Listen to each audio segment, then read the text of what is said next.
Hello friends, నా ఛానల్కి స్వాగతం అండి. నేను ఈరోజు మీకు చందమామ కథల్లో బేతాళ కథ చదివి వినిపిస్తున్నానండి.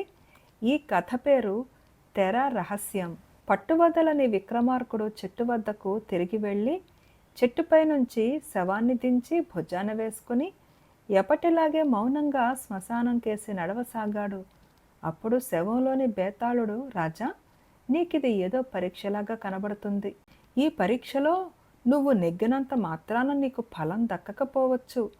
అందుకు ఉదాహరణగా నీకు నారాయణ భట్టు కథ చెబుతాను, శ్రమ తెలియకుండా విను అంటూ ఇలా చెప్పసాగాడు. పూర్వం కాశ్మీర దేశంలో నారాయణ భట్టు అనే పండితుడు ఉండేవాడు.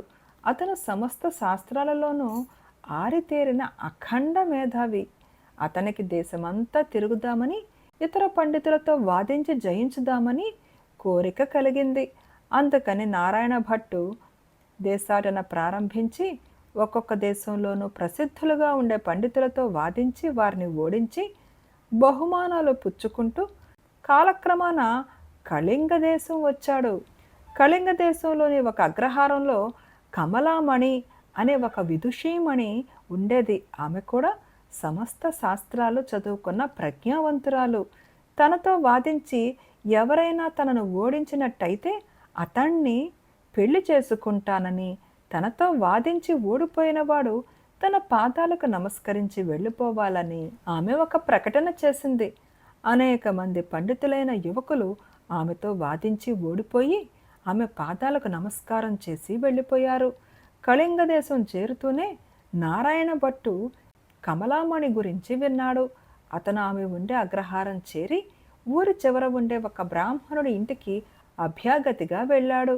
నారాయణ భట్టు చెరువుకు వెళ్ళి స్నానం చేసి వచ్చి భోజనానికి కూర్చుని కమలామణి గురించి గృహస్థును అడిగాడు.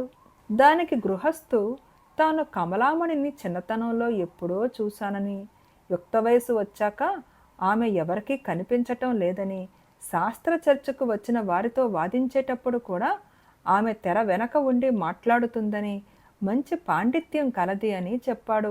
భోజనం ముగించి నారాయణ భట్టు కమలామణి ఇంటికి వెళ్ళి తాను ఆమెతో శాస్త్ర చర్చకు వచ్చినట్టు కబురు చేశాడు.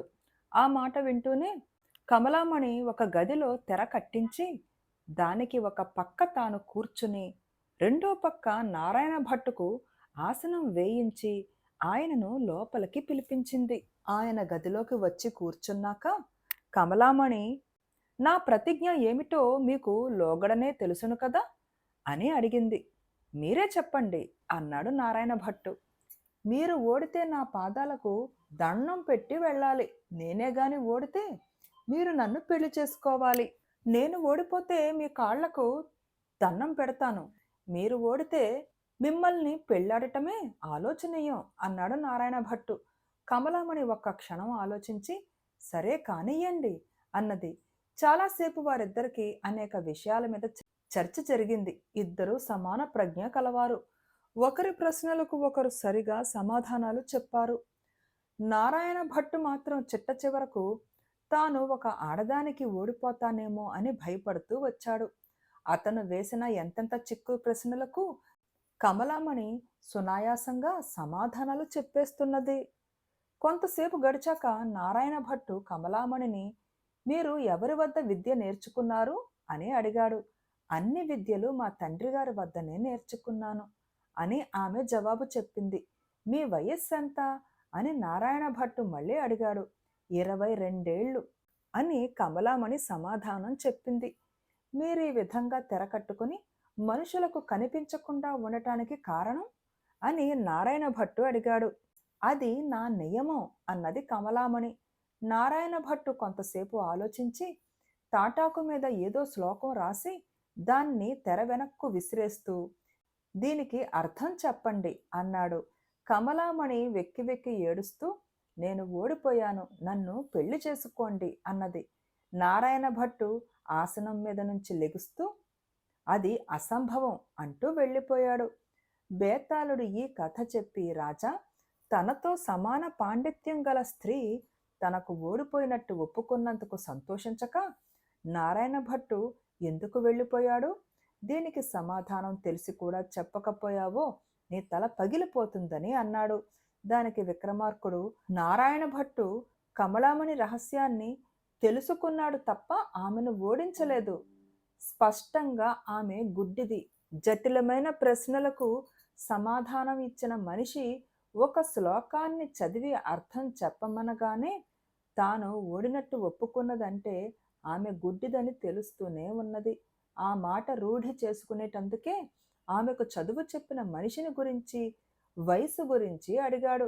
తండ్రే గురువు కావటం చేత ఆమె గుడ్డిదన్న సంగతి గుట్టుగా ఉండిపోయింది. ఆమె విద్య పూర్తి అయి ఎంతో కాలం కావటానికి కూడా అవకాశం లేదు. ఎంత పండితురాలైనప్పటికీ గుడ్డిదాన్ని చేసుకోవటం ఇష్టం లేక గాని, తాను ఆమెను నిజంగా చర్చలో గెలిచినట్టు నమ్మకం లేక గాని నారాయణ భట్టు వెళ్ళిపోయి ఉంటాడని విక్రమార్కుడు సమాధానం చెప్పాడు. ఈ విధంగా రాజుకు మౌనభంగం కలగగానే బేతాళుడు శవంతో సహా మాయమై తిరిగి చెట్టెక్కాడు. ఫ్రెండ్స్, ఈ కథ నచ్చితే తప్పకుండా లైక్ చేయండి, షేర్ చేయండి అండ్ ప్లీజ్ కామెంట్ కూడా పెట్టండి. మీ కామెంట్స్ నాకు చాలా చాలా వాల్యుబుల్ అండి. అండ్ సబ్స్క్రైబ్ చేసుకోవడం మర్చిపోకండి. Thank you.